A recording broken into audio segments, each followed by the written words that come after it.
La crise autour d'Andrew remet en lumière ses rapports tendus avec Charles III et les défis d'image auxquels fait face la couronne. L'affaire Epstein continue de secouer la monarchie britannique, ravivant des tensions familiales longtemps restées en arrière-plan. Invité sur RTL le 25 février, Stéphane Bern a livré une analyse sans détour des conséquences politiques et symboliques de cette nouvelle crise.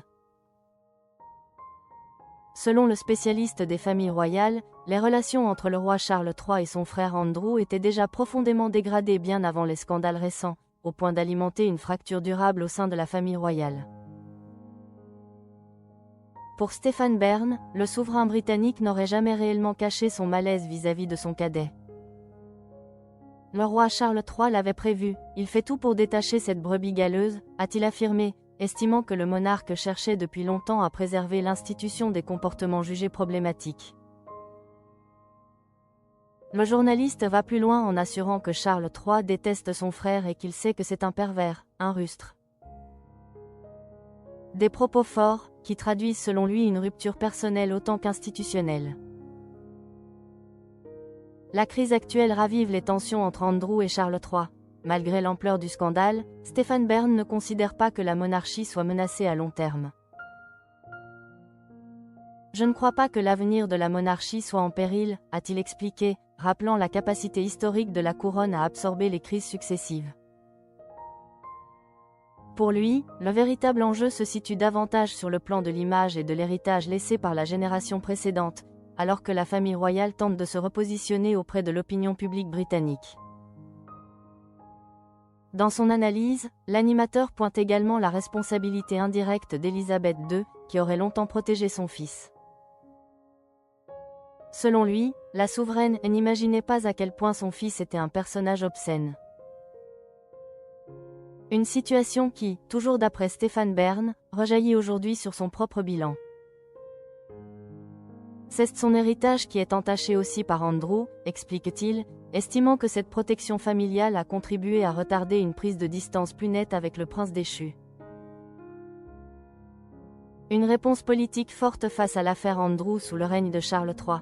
Les conséquences politiques de l'affaire continuent par ailleurs de s'étendre. Le gouvernement britannique envisagerait une loi visant à retirer Andrew Mountbatten-Windsor de la ligne de succession, à la suite de sa récente arrestation pour suspicion de faute professionnelle dans l'exercice de fonctions publiques. Une mesure symboliquement forte, qui illustrerait la volonté des autorités de marquer une rupture claire entre l'institution monarchique et les controverses entourant le prince. Pour Stéphane Bern, cette période représente avant tout une mauvaise passe pour la famille royale. Le fils préféré d'Élisabeth II aurait, selon lui, trahi la couronne, provoquant un choc durable au sein de la monarchie. Pourtant, l'animateur reste convaincu que l'institution saura se relever, comme elle l'a déjà fait par le passé, en misant sur une nouvelle génération appelée à incarner un renouveau plus consensuel.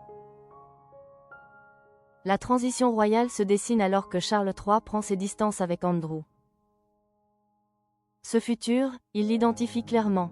L'institution royale survivra à cela. Je pense que l'avenir, c'est William et Kate. Le prince et la princesse de Galles apparaissent ainsi comme les figures centrales d'une monarchie en reconstruction, chargée de restaurer une image fragilisée par les scandales et les divisions internes. Une stratégie qui semble déjà s'esquisser dans la communication officielle du palais. Face à l'accumulation de révélations et aux appels de députés britanniques réclamant davantage de transparence, Charles III semble déterminé à tourner la page. Le roi avait déjà retiré à son frère ses titres et l'avait éloigné de la vie publique, signe d'une volonté de protéger l'institution à tout prix. Entre tensions familiales, décisions politiques et enjeux d'image, l'affaire Andrew illustre à quel point la monarchie britannique continue d'avancer sur une ligne d'équilibre fragile, scrutée de près par le public comme par les observateurs.